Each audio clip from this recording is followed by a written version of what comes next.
Next to me, a new guest at the table, Ian Lee. He works at Google and he's personally interested in Quantified Self. Why does it interest you? I used to do this when I was younger, just kind of interested in tracking data about myself. So what did you track?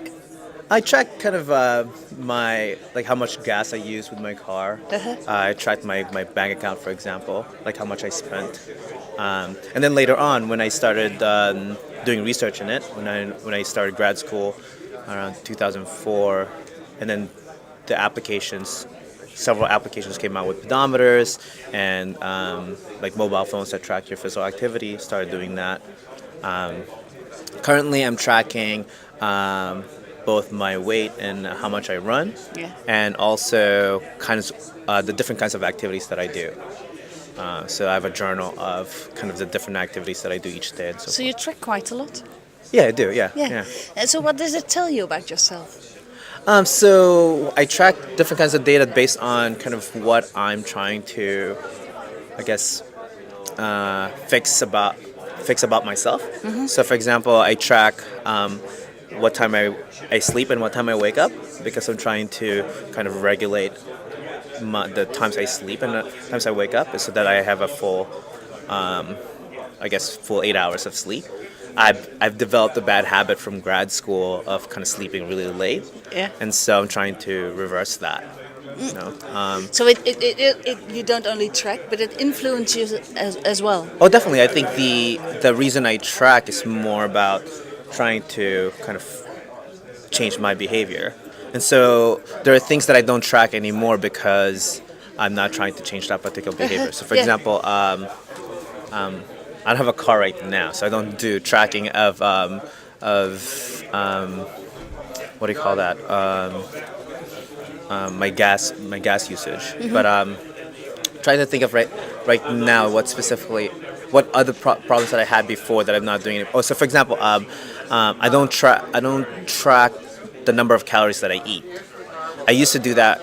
I think a year and a half ago I did that, where I tracked what I was eating and whether I was eating enough protein, and how it balances with carbohydrates and so forth. But that was because I was very interested in that a year and a half ago. Yeah. But now that's not the priority, so I'm not tracking that.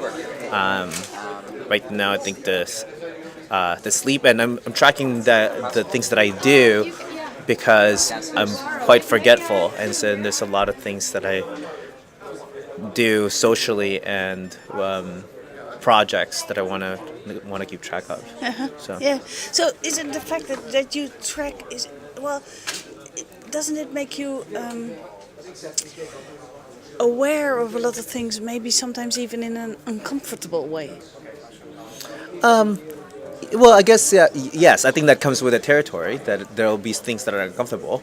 But I think since I'm tracking to solve a particular problem, I am already aware of the problem in some sense, and so I think the uncomfortable part is the problem. Yeah. And now and you want to change that. and I want to change that, and so the tracking I know is part of the solution, and so it's alright if it's telling me.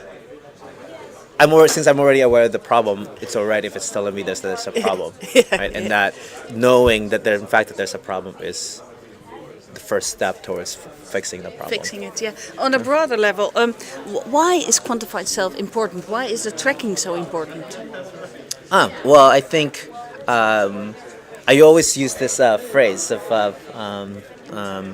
like know thyself, right? The phrase "know thyself" has been around for a really long time, and in some sense, it's kind of being self-aware and also introspecting about yourself, right?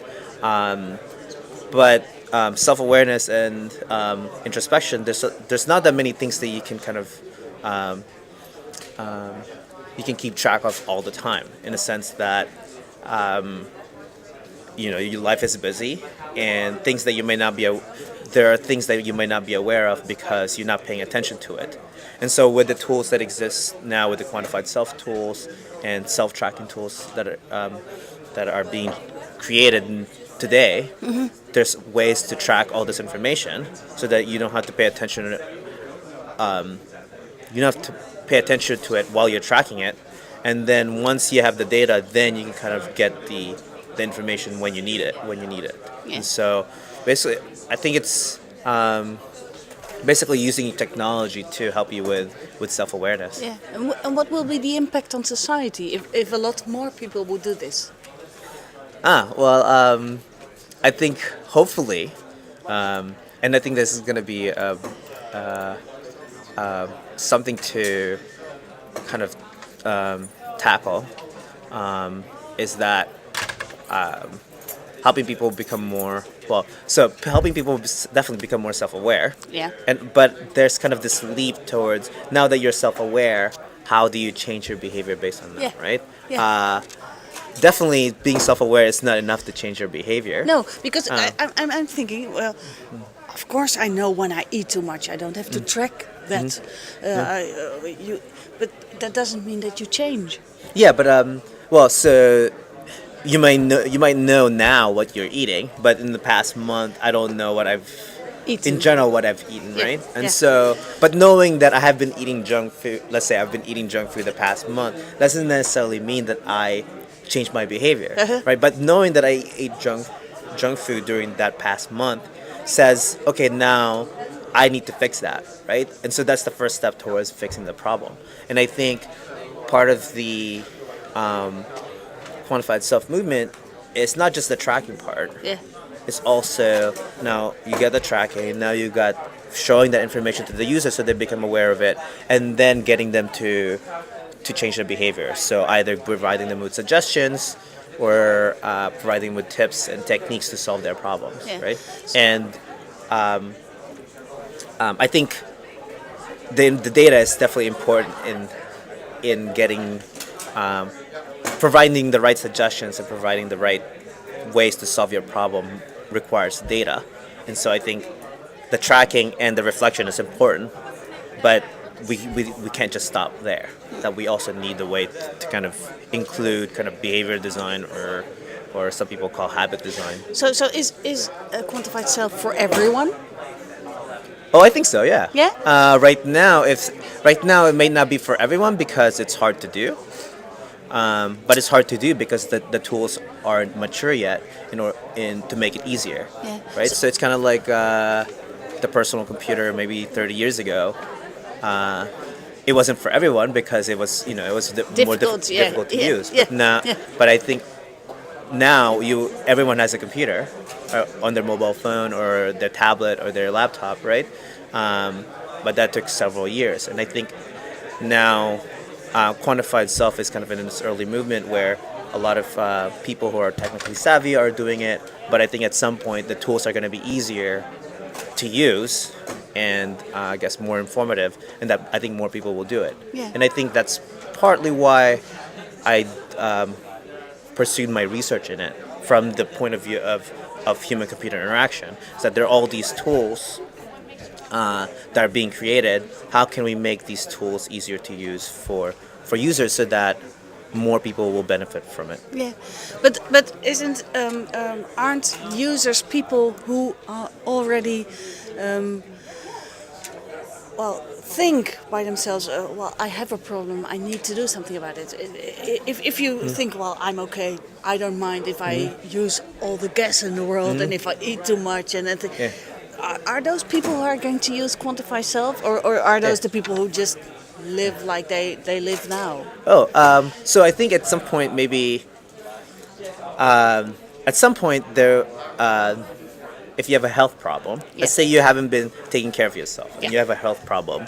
If you haven't been tracking yourself, then you don't have a way to kind of figure out what happened, right? I think maybe in the future there would be a way to track people without having them actively doing it. So right now, if you want to self-track, you have to be actively doing it. You have to carry your device. You have to, you have to write things down and so forth. And so that's what I mean by it's difficult to do. Yeah. Right? But I think maybe in the future, there's a way to automatically track information about people. I mean, there's privacy issues with this. Yeah, I think that's what I was thinking. Isn't that dangerous as well? But there's a benefit in it, right? In the sense that if, let's say, you do get sick, and you need a way to kind of reflect back on what happened, then you have the data. Because it's kind of there's a paradox that it's called. The paradox is that people who don't think they have a problem don't record, but once they have the problem, since they didn't record, they don't have the data, they don't have the data, right? Yeah. And so I forgot the name, but there's the so. But I think if it's automatically collected, then now if the problem does a problem does occur, there's a way for them to reflect back and say, "Oh, I know what happened." But does that mean that when you become ill, there's always a reason? Isn't your body sometimes like a computer who malfunctions just because it does sometimes? Or are you always, because when you say there's always a reason, then it sounds like you're always to blame. Well, if maybe one way to think about it is that the solution to the problem might be coming from your data in the past, right? In that whether we should say you're to blame might be a little too harsh. Yeah. But I think if you are going to, for example, let's say a person, a really good example of this, right, that which people are working on is with bipolar disorder, right? And with bipolar disorder, it's a lot of in order to manage your disorder, your bipolar disorder, there's a lot of management of routines. Yeah. And so, if you can track your routines, let's say how often what time you sleep, or your physical activity, your social, your communication with other people, we can see kind of patterns in your day-to-day life. And then if there's an onset of an episode, a manic episode or a depressive episode, there will be a break in the routine, and we can identify. That's because you slept too little, or because you drank too much, Right. or because you sat for the TV. Right. Right. And so Too then, much, in this case, it'll be useful to have some sort of like automatic data collection for the user, so they don't have to think about it all the time. Yeah. And then, but when a problem does occur, let's say, or before a problem occurs, we can alert them, oh, you're about to go into an episode. Maybe go to your psychiatrist or go to someone for help. Or change your behavior. Right, Yeah. right. So, so I guess there's also an aspect of prevention. So not just when a problem occurs, but also identify if a problem is going to occur to kind of alert the user immediately. Yeah, yeah. And I think that's hard to do. Definitely, it's hard to do if the person doesn't think there's a problem, so they just kind of go on with their life. Yeah. And then, but then we can, if they were tracking, you can kind of slowly identify, oh, there's a problem that's occurring. Yeah. Definitely, I think if we had automatic tracking, maybe we can alert them immediately before the problem occurs. And maybe save a lot of money in the healthcare industry. Yeah, definitely. And definitely there's privacy issues with this, but I think the benefit hopefully might outweigh the concerns. And I think there are ways to kind of circumvent, or not circumvent, but avoid the privacy problems and be mindful of it. Mm-hmm. Yeah, and if we, well, mindful of the privacy problems in what way you mean? If I'm, let's say I'm a developer who's going to build an application let's say tracks a lot of information about the user. Yeah. I can, as I'm developing or designing the system, I should be aware of the privacy concerns of the user and make sure that the appropriate privacy mechanisms are there so that the users are protected, and basically being careful with it. And I think there's a lot of, I think it's good that within the Quantified Self and in research also, I think people are very aware of the privacy concerns, and so people are very mindful of it when they're designing systems. I think Well, I'm not too concerned of it, but I think that's definitely a concern but I think people are very mindful of it, and so Yeah. I think it'll be It all will right. be okay. Yeah. So when do you think the automatic tracking and following of people, when will it be real? When will we see this? Oh, when will we see this? I don't know. Maybe I actually don't know. But Will it definitely in be the past, 5 years or 10 years or 50? definitely in the past 5 years, there's been more types of data that people are collecting. Yeah. And definitely the interest in quantified self has increased Yeah, since. but Well, it's I guess it still the started 5 years ago. tech-savvy people who do it now. Right. Yeah. But I think I actually don't know. I'd like to say like 10 years, but it's hard to predict. But I think the future. I think eventually more and more people will do it because it'll become easier to do, and I think it'll be really interesting, and I think there's a lot of, and I think it's a big opportunity for quantified self also in that there's a lot of tools that would still need to be built, and I think it'll be really interesting from like a technological point of view, from a design point of view, and definitely there's kind of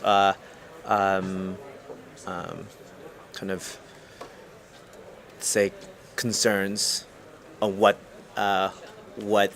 this future might bring, but I think uh, since people are very conscious of what the problems, I think people will try to fix it. Okay. You know. Okay. So, Thank you very much. yeah. Thank you.